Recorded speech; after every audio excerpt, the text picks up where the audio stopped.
Hello दोस्तों, मैं गोविंद मालवीय आपका स्वागत करता हूं। आज हम चर्चा करने वाले हैं राजस्थान के इतिहास के बारे में। बहुत ही मजा आने वाला है राजस्थान के इतिहास से संबंधित, और मैं आपको दावा करता हूं कि आप अगर वीडियो के अंत तक भी बने रहें तो गारंटी है कि आप इस इतिहास को अपनी लाइफ में कभी नहीं भूल पाओगे। ठीक है, साथ ही साथ आपको मैं ये भी यकीन दिलाता हूं कि इससे बेहतर राजस्थान का इतिहास अब तक आपने नहीं पढ़ा होगा। तो चलिए बिना वक्त गंवाए शुरू कर लेते हैं। देखिए, राजस्थान के इतिहास में सबसे पहला टॉपिक आता है सभ्यता। ठीक है, अब जब सभ्यता की बात आती है तो हमें सीधा सीधा नजर आता है राजस्थान की कालीबंगन, आहट, गणेश्वर, बैराठ, बालाथल, गिलुंड नगरी, बहुत सारी। ठीक है, तो मुझे एक बात बताइए, क्या इससे पहले राजस्थान में कुछ भी नहीं था क्या? बहुत कुछ था, और कई बार आरएस एग्जाम में और अन्य प्लेटफॉर्म पर सभ्यताओं से भी पूर्व सवाल आ चुके हैं। ठीक है, और ये मैं बात ये आपसे इसलिए भी कर रहा हूं क्योंकि आप सोचिए, आज आप आपकी नजर में सभ्य हैं। ठीक है, तो क्या मुझे एक उत्तर दीजिए, क्या आने वाला समय जो आपसे भी स्टैंडर्ड होगा, क्या वो आपको सभ्य कहेगा? नहीं, उनकी नजर में तो वो सभ्य हुए, आने वाले लोग, हम तो असभ्य हुए। तो मुझे एक बात बताइए, क्या जब प्राचीन आदि मानव था, ठीक है, वो अपने आप में सभ्य नहीं था क्या? था। देखिए, मैं शुरू से ऑफलाइन क्लासेस हो या ऑनलाइन क्लासेस में हो, एक बात हमेशा समझाता हूं कि अकॉर्डिंग टू सिलेबस नहीं चलोगे। मैंने वर्कशॉप क्लास में भी आपको बताया था कि अकॉर्डिंग टू सिलेबस नहीं चलोगे तो हमेशा समस्या बनी रहेगी। ठीक है, तो हम सबसे पहले इसकी शुरुआत देख लेते हैं, बाद में ये जो आप हमेशा पढ़ते आ रहे हो उन सभ्यताओं पर आएंगे, और आपको वीडियो देखते देखते ही सब कुछ याद हो जाएगा। It's my humble promise to you. देखिए, प्राचीन आदि मानव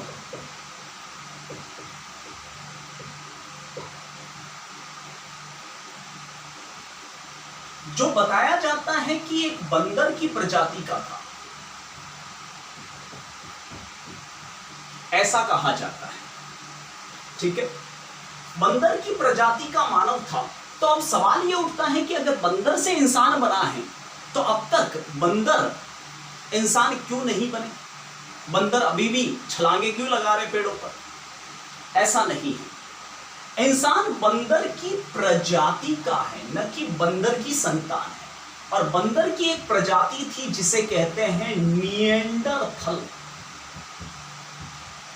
कई बार आरएस प्रिलिमिनरी एग्जाम में आ चुका है।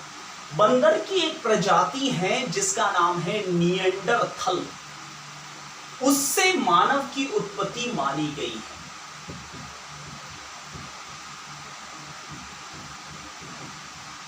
ठीक है, सवाल बनाया जा सकता है क्योंकि सभ्यताओं में इसी टाइप का मनुष्य निवास करता था, या आदि मानव इसी टाइप का था। ठीक है, देखिए, अब थोड़ा सा एक्सप्लेन कर देता हूं बंदर और निएंडरथल में फर्क क्या है। देखिए, बंदर काले मुंह वाले, लाल मुंह वाले, आप सबको एक बंदर ही मानते हो, लेकिन लाल मुंह वाले होते हैं बंदर और काले मुंह वाले होते हैं लंगूर। तो हम लंगूरों की भी संतान नहीं है और बंदरों की भी संतान नहीं है। बंदरों की एक प्रजाति है जिसको कहते हैं निएंडरथल, हम उसकी संतान है। मनुष्य उससे उत्पन्न हुआ है, ऐसा पुरातत्व विभाग मानता है। ठीक है, अब बंदरों की कौन सी प्रजाति निएंडरथल कैसी होती है? वो वाले बंदर जिसे हम साधारण सी भाषा में चिंपैंजी, गोरिल्ले वगैरह कहते हैं, हम उनकी संतान है। वो निएंडरथल में आते हैं, जैसे चिंपैंजी हुए, गोरिल्ला हुआ, हम उन बंदरों की प्रजाति जो हूबहू इंसानों जैसी हरकतें करता है, हूबहू इंसानों जैसा चलता है। तो निएंडरथल जो कि मनुष्य की उत्पत्ति का सबसे पहला जीव है, उसके सबसे प्राचीन प्रमाण जो मिले हैं वह लगभग 50 लाख ईसा पूर्व मध्य अफ्रीका से मिले हैं। अफ्रीका महाद्वीप के जो मध्य में है हिस्सा, वहां से मिले हैं सबसे प्राचीन प्रमाण मानव उत्पत्ति के, यानी निएंडरथल प्रजाति के बंदर के। ठीक है, मध्य अफ्रीका में एक देश है जिसका नाम है जिबूती, जाम्बिया और जिम्बाब्वे। इन इलाकों से मानव उत्पत्ति के सबसे प्राचीन प्रमाण मिले हैं लगभग 50 लाख ईसा पूर्व। अगर बात की जाए भारत में, तो भारत में मानव उत्पत्ति के सबसे प्राचीन प्रमाण मिले हैं 30 लाख ईसा पूर्व। ठीक है, और वो मिले हैं जायल और डीडवाना से। ये जायल और डीडवाना दोनों नागौर में है, राजस्थान के नागौर में। सवाल बनाया जा सकता है, ठीक है, हम सभ्यता पढ़ पढ़ के खुश हो जाते हैं, लेकिन कभी कभार प्रश्न को रिलेट भी करते हैं। ठीक है, ये सिलेबस के दायरे में ही आता है, क्योंकि यही निएंडरथल नाम का मनुष्य सभ्यताओं में निवास करता था। तो ये तो सवाल पूछना बनता है ना। आप एक एंगल से सोचिए कि आप राजस्थान के निवासी हो, ठीक है, और पूरे भारत में सबसे प्राचीन मानव उत्पत्ति के प्रमाण अगर राजस्थान से मिले हैं, तो इससे बढ़िया जीके क्या होगा। सोचिए, आपके पेपर का नाम भी तो जीके ही है, जीएस है, तो इससे बढ़िया सामान्य जानकारी क्या हो सकती है जब राजस्थान से पूरे भारत में सबसे प्राचीन मानव उत्पत्ति के प्रमाण मिले हैं जायल और डीडवाना से लगभग 30 लाख ईसा पूर्व। देखिए, ये तो बात हो गई मानव उत्पत्ति की। अब हम चर्चा कर लेते हैं कि ये मानव एग्जैक्टली करता क्या था। देखिए, आप थोड़ा सोचिए, आप मेरा वीडियो देख रहे हैं, ठीक है, मैं कब से बकबक कर रहा हूं, क्यों? रीजन साफ है, या तो मुझे भूख लगी है या मेरे अपनों को भूख लगी है, या आप देख रहे हैं या तो आप को भूख लगी है या अपने को भूख लगी है। यानी कुल मिलाकर मनुष्य की सबसे पहली आवश्यकता है वह है भूख। ठीक है, तो भूख को शांत करने के लिए मनुष्य आदि मानव क्या करेगा? अभी तक उस आदि मानव की बुद्धि विकसित हो रही है, जो मिला वो खाया, ठीक है, जिसे देखा उसे मार के खा लिया। तो मनुष्य के लाइफ में सबसे पहले जो कार्य था वो था आखेट का, यानी शिकार का। ठीक है, और आखेट किससे किया था? पत्थर से। यानी मनुष्य के जीवन का सबसे पहला जो समय है उसे कहते हैं पाषाण काल। ठीक है, पाषाण काल, जिसे पाषाण काल या पाषाण युग भी कह सकते हैं आप। ठीक है, पत्थर के घर, पत्थर के बर्तन, पत्थर के औजार, सब कुछ उसकी लाइफ पत्थर पर टिकी हुई थी, इसलिए उसको पाषाण युग कहा जाता है। ठीक है, पाषाण काल को पुरातत्व विभाग ने 3 भागों में डिवाइड किया है।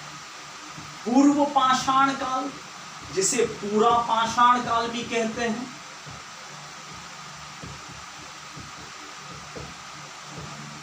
पैलेयोलिथिक पीरियड,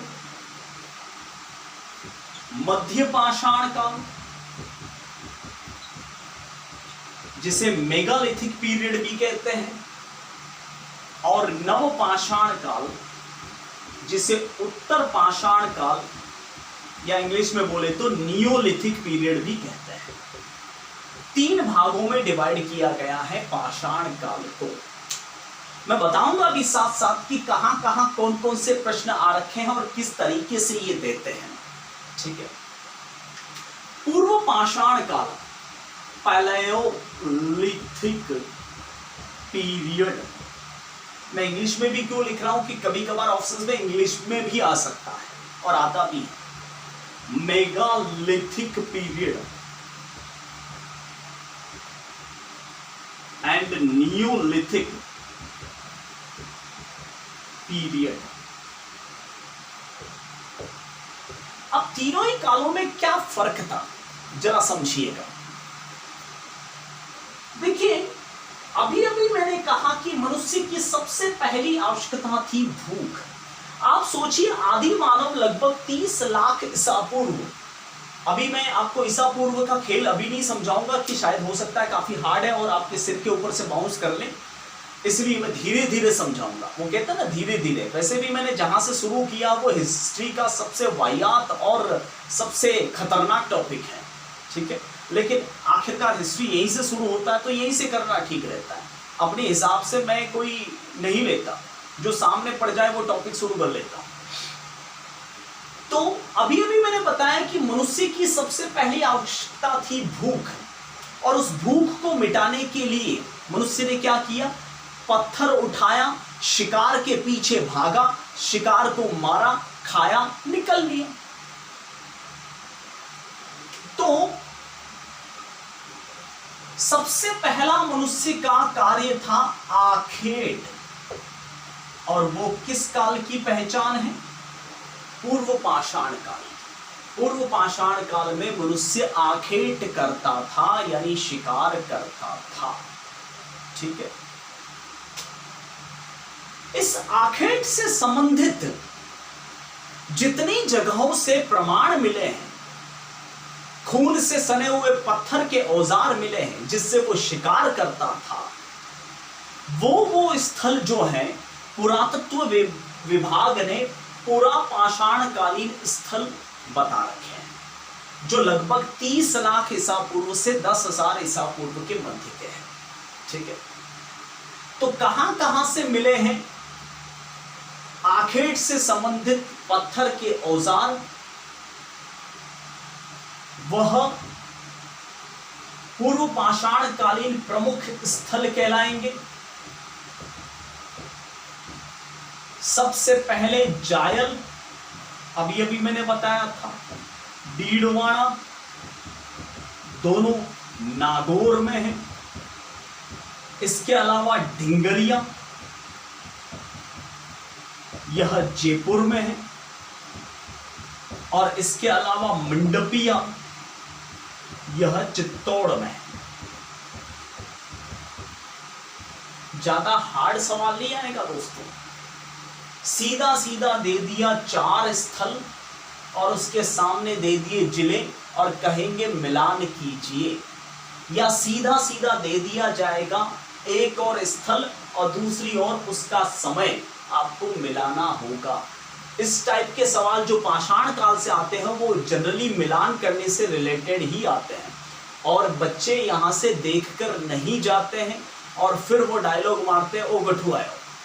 भैया नहीं पढ़ोगे तो फिर यही हाल होगा।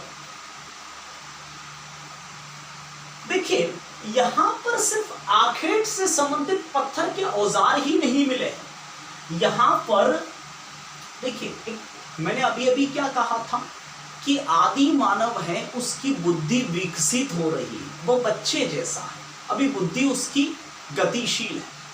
तो एक छोटा बच्चा होता है, आप भी जानते हो कि जब भूख लगती है तो वो इधर उधर हाथ पांव मारता है, तो ये भी हाथ पांव मारा होगा, खाया होगा शिकार को, और खाया और फिर निकल लिया। ठीक है, अब आप सोचो कि खाने के बाद में जो बच्चा होता है तो वो क्या करता है? अनवांटेड एक्टिविटी करता है। अगर कोई पेंसिल देख ली या नुकीली चीज देख ली तो किसी दीवार पर भी कुछ भी करना शुरू कर देगा, और क्या करेगा? जो उसने दिन भर किया है। तो ऐसे बहुत सारे चित्र भी मिले हैं इन जगहों से, इन जगहों से जिन्हें गुहा चित्र कहा जाता है, जिसे गुफा चित्र कहा जाता है या गुफा गुहा चित्र कहा जाता है, जिससे पता चलता है कि आदि मानव क्या करता था, शिकार करता था। तो राजस्थान के सबसे प्राचीन सभ्यता स्थल कौन से हुए? जायल, डीडवाना, ढिंगरिया और मंडपिया। और भी है, सुरसुरिया है, देवरिया है, लेकिन इतना भी गहराई पे नहीं जाना है। हम किसी टॉपिक पर पीएचडी नहीं कर रहे हैं, ठीक है, इतना सफिशिएंट है आरएस मेंस लेवल तक, ठीक है। अब बात कर लेते हैं मध्य पाषाण काल की, ठीक है। आप क्या सोचते हो कि प्राचीन पूरा पाषाण काल के अंदर मनुष्य ने पत्थर का औजार उठाया, शिकार के पीछे भागा, मारा और खाया, निकल लिया? क्या इतना आसान है शिकार करना? करके दिखा दो, एक आध तीतर मार के दिखा दो, बहुत मुश्किल है। शिकार भी अपनी जान बचाता है। तो हो सकता है कि इस आदि मानव ने शिकार के पीछे पत्थर फेंके तो हर पत्थर निशाने पर नहीं लगा, तो पत्थर किसी पत्थर से टकराया, क्या निकली? चिंगारी, और पास में पड़ी सूखी घास जल उठी, अर्थात आग। देखिए, आग के सबसे प्राचीन प्रमाण जो है वह पूर्व पाषाण काल में मिल चुके हैं। यानी वो आग के प्रमाण जो है पुरातत्व विभाग को मिले, वो नेचुरल लगी है, मनुष्य ने स्वयं अपनी इच्छा से नहीं लगाई। लेकिन मध्य पाषाण काल में वह मनुष्य आग लगाना सीखा था और आग का प्रयोग सीखा था। अगर आपसे पूछे कि आग के प्रमाण किस काल में मिले, तो आपका उत्तर होगा पूर्व पाषाण काल, और आग का प्रयोग या आग का आविष्कार, तो आपका उत्तर होगा मध्य पाषाण काल। आग लगी है, अब देखते हैं मनुष्य के जीवन में कितनी आग लगाती है। सोचिए, मान लो वो बोटी खा रहा था, शिकार आखिर किया तो बोटी खाएगा। सॉरी, मैं बोटी की बात कर रहा हूं, आप शायद ब्राह्मण वर्ग के भी हो सकता है, पर पहले खाते थे हमारे पूर्वज, ऐसा कुछ भी नहीं। मान लो कि वो बोटी खा रहा था और वो आग में गिर गई, तो क्या करेगा? उसको लेने की कोशिश करेगा, मनुष्य की फितरत है। आपने भी देखा होगा कि अगर हम कुछ चीज खा रहे हैं, लाइक पॉपकॉर्न भी खा रहे हैं, और अगर पॉपकॉर्न का एक जो हिस्सा है वो नीचे गिर जाए, एक दाना नीचे गिर जाए, कोई नहीं देख रहा, तो चुपके से उठा लेके खा लेंगे, ये फितरत होती है। और अगर नहीं उठा पाए तो 2 मिनट के लिए, 1 सेकंड के लिए दिल तो दुखता है, यार मेरा गिर गया। ये होती है मनुष्य की फितरत। तो मनुष्य ने उस मेहनत से आखेट किया है, तो क्या वो आसानी से जाने देगा? मान लो उसने आग में वो बोटी गिर गई, तो या तो जलती हुई आग में हाथ डालेगा या आग बुझने के बाद में, और आग बुझने के बाद में या फिर आग में पड़ी हुई चीज वो पक जाएगी, यानी उसको टेस्टी लगेगी, यानी उसने पाक कला सीखी, वो मांस को पकाना सीखा। अब रोज रोज कौन भागे शिकार के पीछे? पहले क्या था, रोज मारता था, रोज खाता था, और जितना भाया उतना खा लेता था, बाकी छोड़ देता था, ठीक है। अब वो क्या करने लगा, उस चीजों का स्टोरेज भी करने लगा, यानी वह वस्तुओं का संग्रह भी करने लगा, यानी संग्रहण भी सीखा उसने। पहले क्या होता था पूर्व पाषाण काल में? वह सोचता था कि आज खाया, आज शिकार को मारा, खाया और निकल लिया, ठीक है। वो किसी शिकार को करता था, तो आप क्या सोचते हो, लाइफ अच्छी थी? बहुत बुरी थी भाई। कैसे भाई? वो किसी को बोटी बना रहा है, उसको भी तो बोटी बनाने वाले जानवर हैं, तो जंगली जानवरों से डर था, इसलिए आग उसकी रक्षा करती थी, जंगली जानवर उससे डरते थे, इसलिए जहां सोता था वहां आग जलाकर सोता था। यानी मनुष्य ने स्थायी निवास बनाए, शेल्टर बनाए, और ये स्थायी निवास थे गुहा निवास, ठीक है।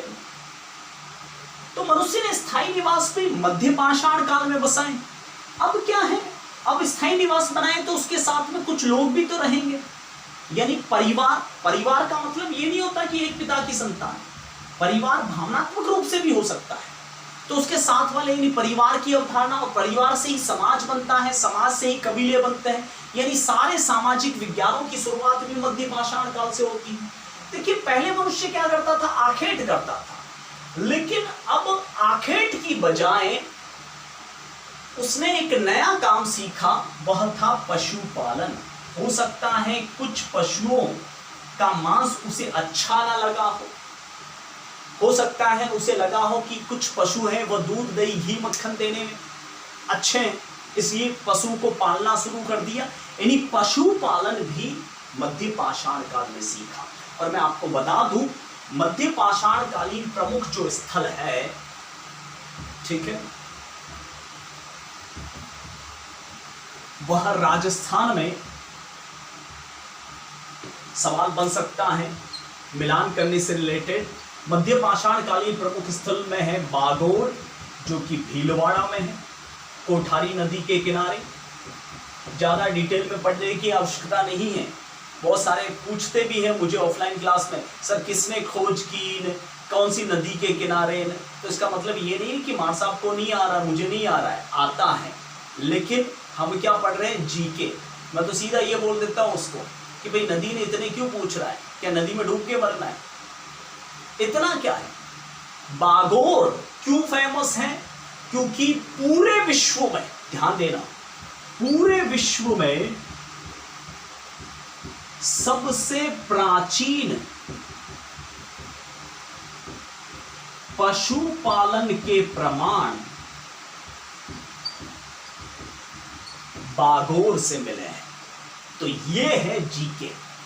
आप सोचो पूरे वर्ल्ड में अगर पशुपालन की सबसे पहले बात आएगी तो कहां का नाम आएगा, बागोर, राजस्थान का। इससे बढ़िया जीके क्या हो सकता है। ऐसी ही चीजें एग्जामिनेशन बोर्ड देता है, इंटरव्यू बोर्ड पूछता है, ऐसी ही चीजें आरएस मेंस देता है।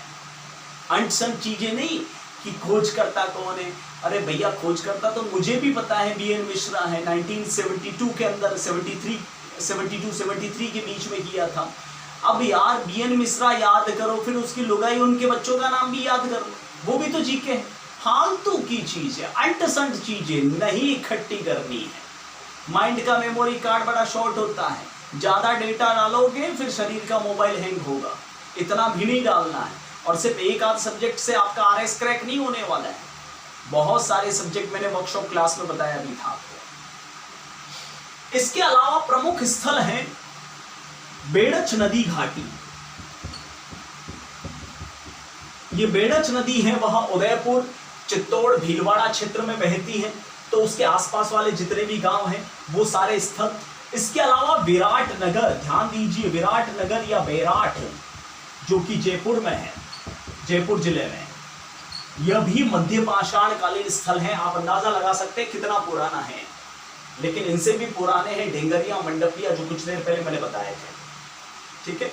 अब बात करते हैं नवपाषाण काल की। देखिए नवपाषाण काल में क्या परिवर्तन आए।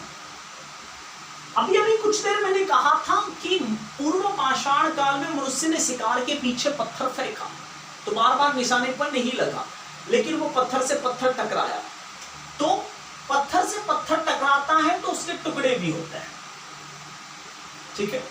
तो उसके टुकड़े हुए, यानी नवपाषाण काल में जितने भी औजार हैं वह नुकीले औजार हैं।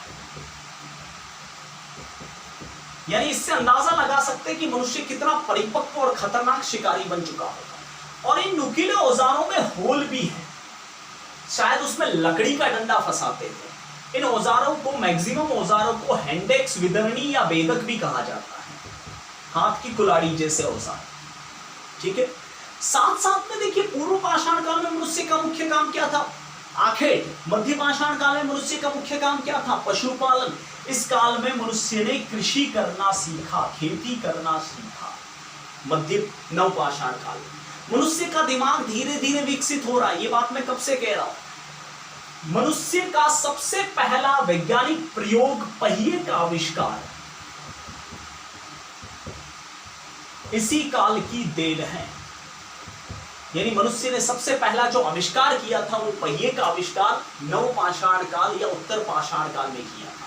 देखिए इस काल में बहुत सारी हड्डियों की पत्थर की बहुत सारी मूर्तियां हैं और उन पर जैसे तंत्र साधना की गई हो वैसा लगता है। यानी इस काल में धार्मिक अंधविश्वास फैले।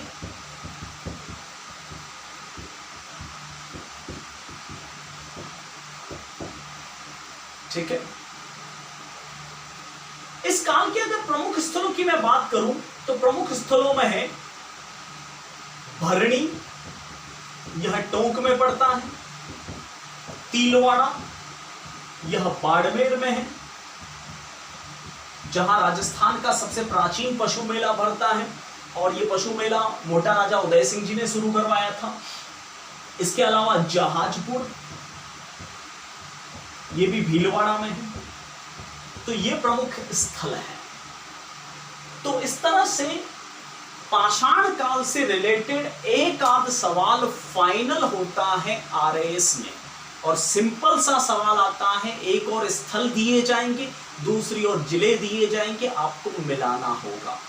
या थोड़ा सा हार्ड आया तो इस तरह से पूछा जाएगा, एक तरफ स्थल दिए जाएंगे, दूसरी ओर उस कौन से समय का कौन सा स्थल है वो पूछा जा सकता है। और किस्मत ही खराब हुई तो ये डिटेल से पूछा जा सकता है कि किस काल में मनुष्य का कार्य कौन सा शुरू हुआ था।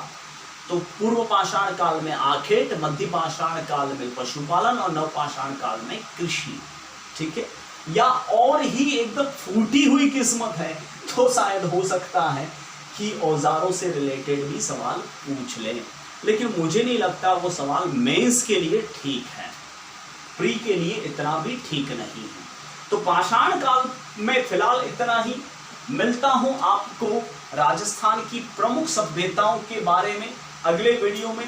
फिलहाल के लिए जय हिंद, वंदे मातरम, थैंक यू।